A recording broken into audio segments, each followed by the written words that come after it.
کے ساتھ ہی کتنا بڑا علاقہ جو ہے اس زمین کا وہ اللہ تعالیٰ نے اس امت کے قدموں تلے رکھا ہے۔ اگر آپ نے نقشہ دیکھا ہو دنیا کا تو آپ کو معلوم ہونا چاہیے کہ شمال میں جو بہت بڑا یہ نظر آتا ہے سائبیریا اور روس کا علاقہ، یہ سب غیر آباد ہے۔ اس طرح شمالی امریکہ میں بھی کینیڈا سے اوپر بڑے بڑے آپ کو بر اعظم سے نظر آئیں گے، سب غیر آباد ہے۔ جو آباد علاقہ ہے دنیا کا اور جو زرخیز علاقہ ہے دنیا کا، اس کا کتنا بڑا حصہ ہے کہ جو امت محمد صلی اللہ علیہ وسلم کے قدموں تلے۔ انڈونیشیا ملائیشیا سے چلے آئیے، اس کے بعد مسلسل چاہے کہیں مسلمان اقلیت میں تھوڑے بہت ہیں، لیکن پھر بنگلہ دیش آتا ہے، بڑی عظیم اکثریت کا ملک ہے۔ پھر بھارت میں اگرچہ اقلیت میں ہے لیکن 20 کروڑ مسلمان بھارت میں اس وقت ہے۔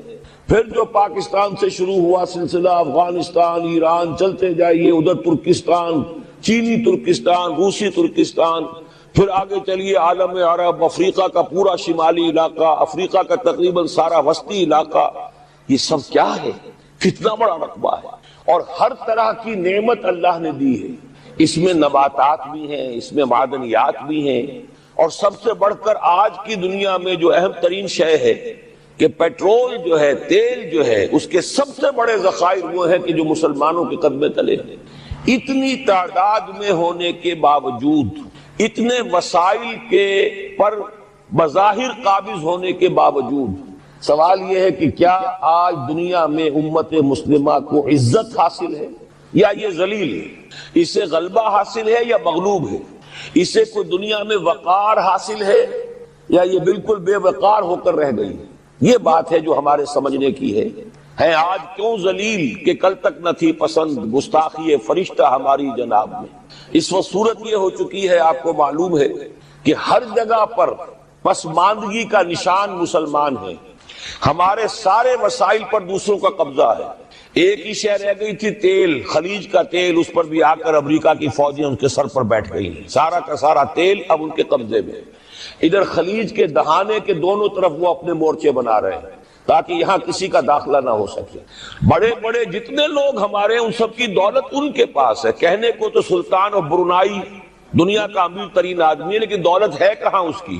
انویسٹڈ تو وہی ہے، اسی کے بینکوں میں ہے، انہی کی کمپنیوں میں ہے، کسی کے پاس کچھ نہیں ہے۔ سعودی عرب کے کوئی ڈالر ہے تو کہاں ہے؟ جیسے شہنشاہ ایران کا جو اثاثہ تھا، سرمایہ تھا، جو سارا کا سارا انہوں نے جو ہے وہ فریز کر لیا۔ تو یہ دولت تو ساری وہی ہے۔ کہنے کو ہے کہ آپ کے اکاؤنٹ میں اتنا روپیہ ہے، لیکن سوال یہ کہ وہ اکاؤنٹ فی الواقع کس کے قبضے میں؟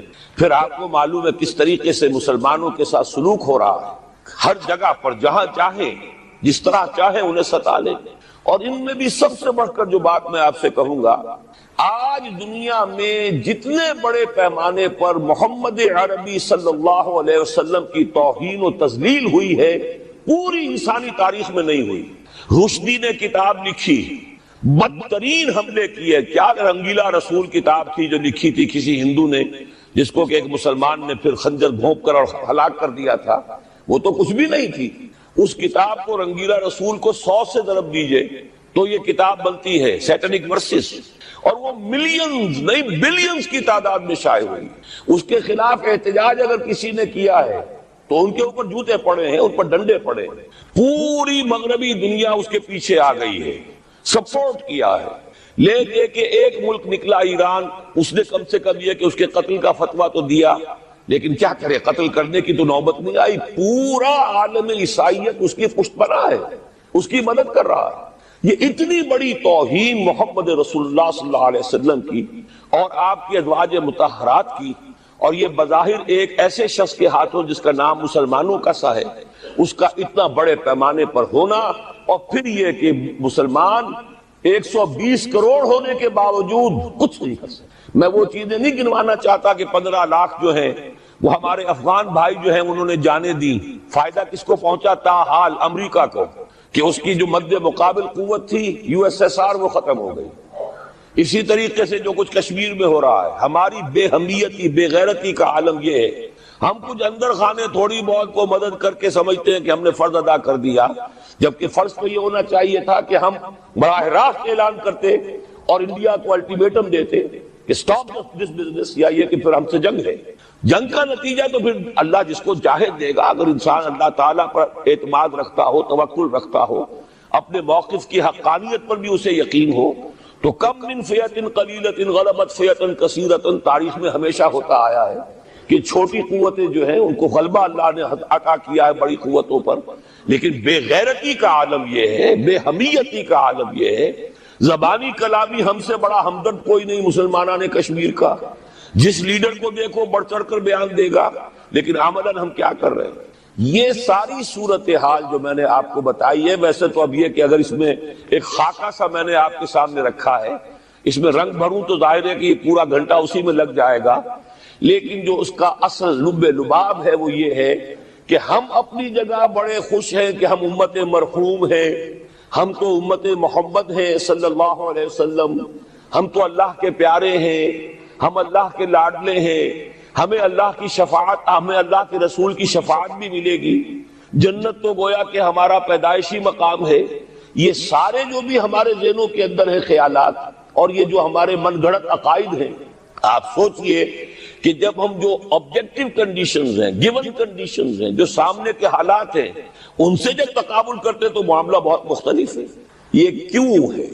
اصل میں سوال جب تک آپ اپنے سامنے نہیں رکھیں گے، اس کا جواب جو ہے اب اس پر غور کیجئے، کیوں ہے؟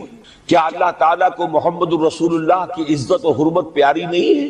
کیا محمد الرسول اللہ اللہ کے پیارے نہیں ہیں، حبیب رب العالمین نہیں ہے؟ کیا اللہ تعالیٰ کو کفار سے زیادہ محبت ہے؟ کیا وجہ ہے؟ رحمتیں ہیں تیری اغیار کے کاشانوں پر، اور برف گرتی ہے تو بیچارے مسلمانوں پر۔